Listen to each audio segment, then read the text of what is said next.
Hello tout le monde, j'espère que vous allez bien et bienvenue dans cette petite vidéo de milieu de semaine. Je vais parler du Bitcoin, de l'Ethereum et de Link. Link, j'ai un peu l'impression que c'est en train de mourir par rapport à ce que font les autres cryptos. Donc commençons directement cette analyse qu'on va essayer de garder sous les 15 minutes. On a eu la clôture en mensuel, on a eu la clôture hebdo aussi hier. J'ai pas fait de vidéo hier, je me suis dit j'allais faire le mensuel et l'hebdo en même temps.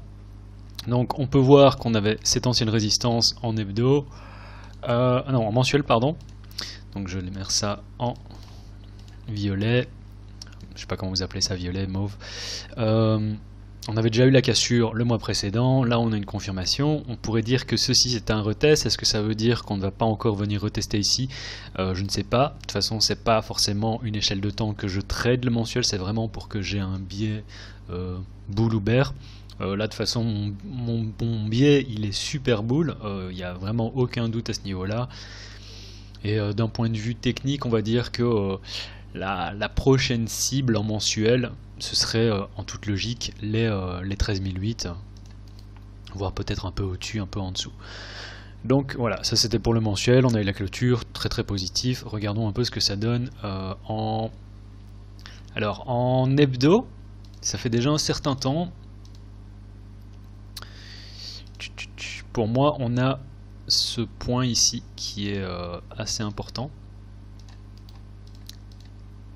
C'est-à-dire, oula, là je vous montre un peu comment je trace mes niveaux. C'est donc on peut voir que ici ça nous a servi de support vite fait. En fait on a fait une mini consolidation, hein. Ensuite ça a été résistance, résistance, résistance.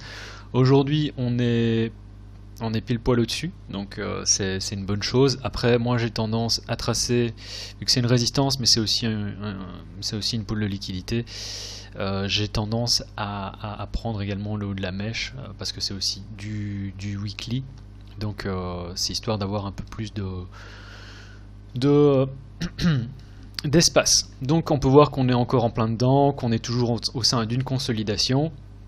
On va regarder directement ce que ça donne en daily. Bref, ce que je veux dire c'est qu'en mensuel aussi, donc en mensuel on est positif, en hebdomadaire on est positif également, en daily on peut prendre ça dépend comment est-ce qu'on veut tracer le range, toujours restreindre un range, hein. Vu qu'on est en daily, je vais mettre ça comme ça. Si on prend le corps des bougies ou si on prend carrément la partie, les mèches des bougies, on peut voir que dans les deux cas ça se tient bien. Ici on a eu un fake out.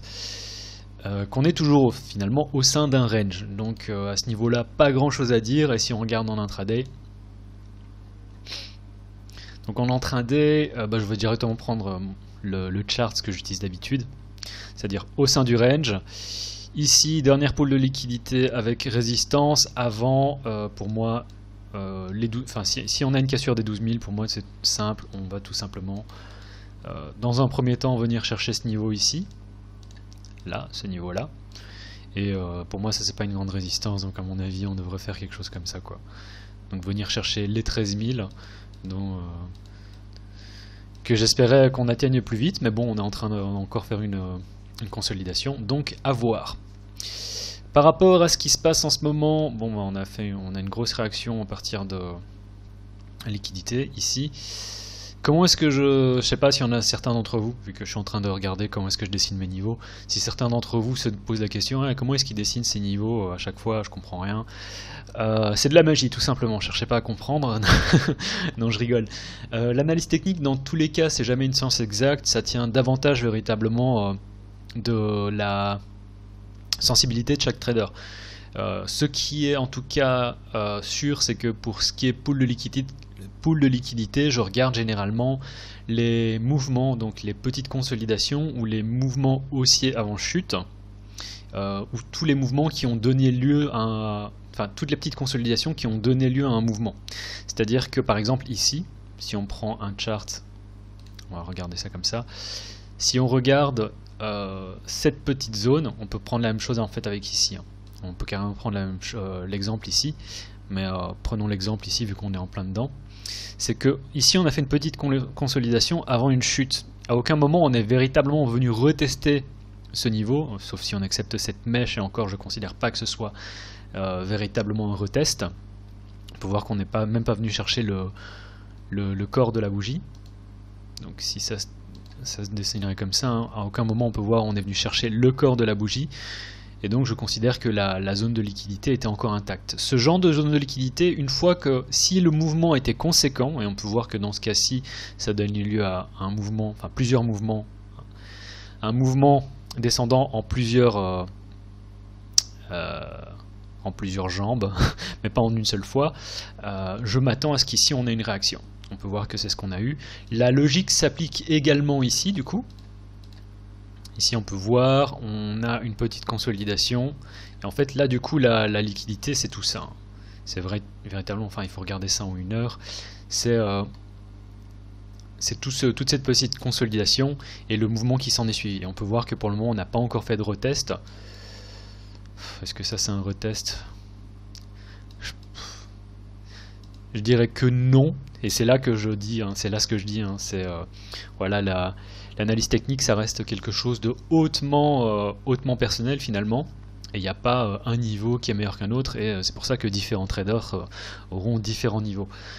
C'est pour ça aussi que, en fonction de la manière dont je présente les choses, ou qu'un autre trader ou analyste financier présente les choses, on aura peut-être des setups différents, c'est-à-dire que certains auront peut-être des setups, et aussi en fonction de la time frame qu'ils tradent ou qu'ils analysent, ils auront peut-être des setups bear, alors que moi j'ai des setups qui sont davantage bullish. Bref, par rapport à ça, là je suis en 3 heures. Oui, ça m'arrive de sortir le 3 heures de temps en temps parce que c'est une échelle de temps qui est finalement assez différente du 4 heures, et ça permet d'avoir une vue un peu plus rafraîchissante. Donc là on est au sein de on vient de faire un petit check dans la liquidité, voir la réaction qu'on a. Dans tous les cas, là pour moi, enfin Bitcoin, quelle que soit la time frame, je suis bull. On va dire que en daily je suis davantage un peu plus neutre, et c'est normal vu qu'on est toujours au sein de ce range. Et ici sur l'intraday, j'aurais tendance à favoriser les shorts si on vient chercher cette zone. Bien sûr, ce que je voudrais, c'est vraiment qu'on fasse quelque chose comme ça, pour ensuite casser les 12 000 et chercher beaucoup plus haut. Donc ça c'est ce que je voudrais voir. Si ça arrive, je prendrai vraiment un setup ici, avec mon stop tout simplement en dessous de cette mèche, peut-être même pas forcément en dessous de la mèche ici, peut-être un peu plus au-dessus, mais en dessous de ça en tout cas. Et le point d'invalidation dans ce cas-là, il est clair, et ça pourrait faire un setup intéressant, sachant qu'on a encore une montée qui est... une montée, si jamais on revient chercher les prix ici, qui pourrait être assez conséquente. Ça c'est une target pour moi qui est certaine. Donc on peut voir rien que ça fait 2.4 R, ce qui est vraiment positif. Après, moi je pense viser carrément plus haut, quoi. Mais dans tous les cas, prise de profit ici, si jamais on a ce genre de choses qui se passent. Je tiens pas à tenter le diable. Il s'agit pas de faire des plans sur la comète, même si voilà. Positif. Voilà, donc ça c'était Bitcoin un peu pour toutes les time frames. On peut faire la même chose avec donc à partir du mensuel sur Ethereum.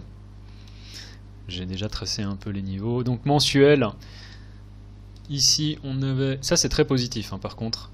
Je vais le remettre en couleur du mensuel. Comme ça on connaît un peu les niveaux. Ça je vais expliquer après ce que c'est. Donc c'est pas encore visible ici, donc ça on s'en fiche. Et ça c'est du mensuel aussi. Donc voilà. Ça c'est un peu pour voir si certains sont intéressés par la manière dont je dessine un peu mes niveaux. Donc qu'est-ce qui m'intéresse ici?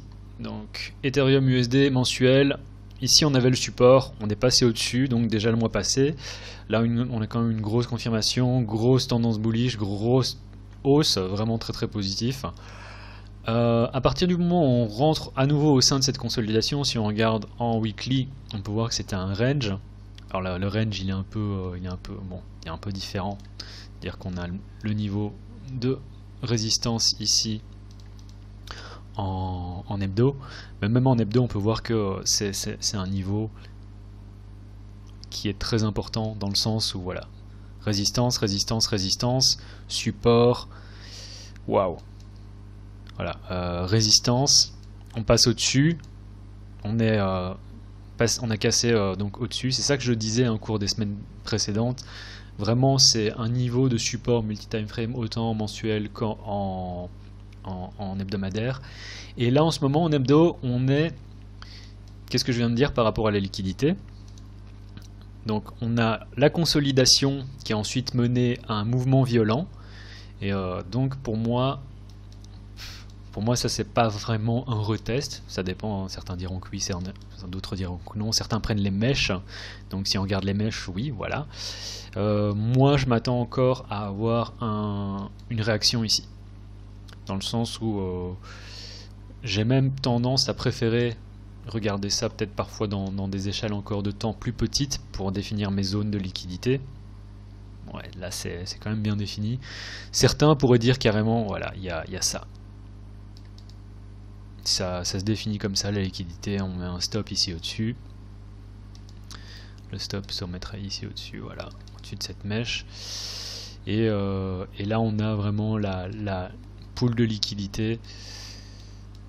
Et on peut voir qu'on est en plein dedans. Donc moi à ce niveau-ci je m'attends à une petite réaction, après on est en mensuel hein, et donc ça peut prendre un certain temps.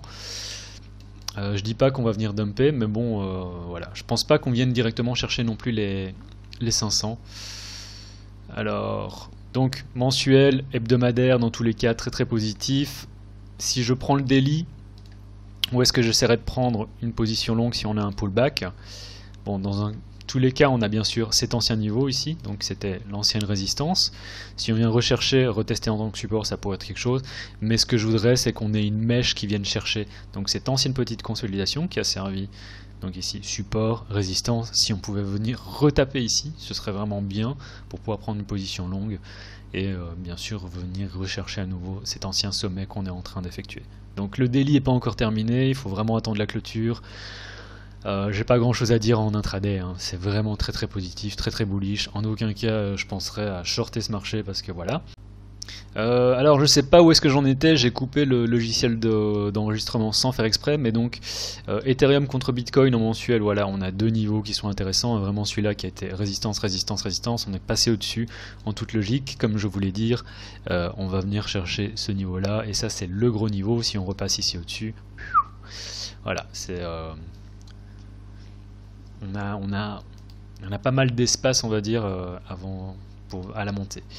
Et en hebdomadaire, donc on a ce niveau, on peut voir, on pourrait même le dessiner à partir d'ici, donc petit support qui a permis aussi l'énorme montée. Support, fake out, résistance, résistance, là on est pile poil dessus. Est-ce que j'y accorde autant d'importance que Ethereum USD? Non, parce que on peut voir, on est déjà venu taper une fois, deux fois, donc c'est pas forcément, c'est vraiment un niveau de résistance, mais c'est pas une pool de liquidité, je m'attends pas forcément à ce qu'on ait une grosse réaction ici. Et le petit dernier qui vient clôturer un peu tout ça, c'est Link. Alors Link, pas besoin, enfin en mensuel je sais pas ce que ça donne, à mon avis voilà, c'est super bullish, mais dans tous les cas je pense qu'on est sur une fin de... Je pense, hein, c'est mon avis personnel, je peux me tromper, parce que c'est pas encore confirmé d'un point de vue technique, qu'on est sur potentiellement, je pense sur un top sur Link et qu'on va venir faire une retrace qui soit plus conséquente. Donc... mensuel, bon voilà, très très positif, rien à dire, je n'utilise même pas le mensuel pour Link. En hebdo, on est en train de consolider, à voir si on va passer ici en dessous. Je pense que si en hebdo pardon, on vient clôturer sous les... Alors ça c'est Link BTC, je préfère prendre directement contre l'USDT. Le chart est identique, honnêtement le chart est identique, donc regardons tout simplement ce que ça donne. Donc on a ce niveau, si on vient casser ici en dessous, en hebdo, je pense qu'on est bon pour faire un pullback encore plus conséquent. En daily, voilà, ça c'est dont je parle hein, en daily. J'en ai parlé la semaine passée. C'est le fait que les prix se resserraient et qu'on était entre ce support, cette résistance pardon, et ce support. Et en intraday, on a eu un mouvement qui était assez intéressant. Après, on a déjà eu un rejet direct. Voilà, donc ça pour moi c'est la petite excursion en dehors du range. On vient retester ici. Pour moi c'est pas positif et je dirais qu'on vient, ouais, on a déjà été chercher en fait le milieu et si on continue en fait je pense qu'on a toutes les chances de venir à nouveau chercher ce support slash liquidité. Après on peut voir qu'on a déjà tapé dedans quelques fois. Et je pense que enfin on pourrait venir enfin chercher aussi ça ici. Donc moi Link, mon avis personnel c'est qu'on est potentiellement sur une fin de cycle sur Link. Et on peut voir aussi la manière dont ça a réagi, contrairement à Bitcoin et Ethereum. C'est-à-dire que Bitcoin et Ethereum ici ils ont connu une montée et Link a juste chié dans la colle quoi. Mais voilà, donc vous avez une vue d'ensemble du Bitcoin, de l'Ethereum et de Link. C'était tout pour la vidéo d'aujourd'hui. Si vous avez apprécié, comme toujours, mettez-moi un pouce en l'air. Si jamais vous êtes intéressé par utiliser le browser Brave, il y a un lien dans la description. N'hésitez pas à l'utiliser et à l'installer. C'est un super browser. Comme toujours, le lien pour Prime XBT dans la description. C'était tout pour cette vidéo. En vous souhaitant une bonne semaine. Tchuss.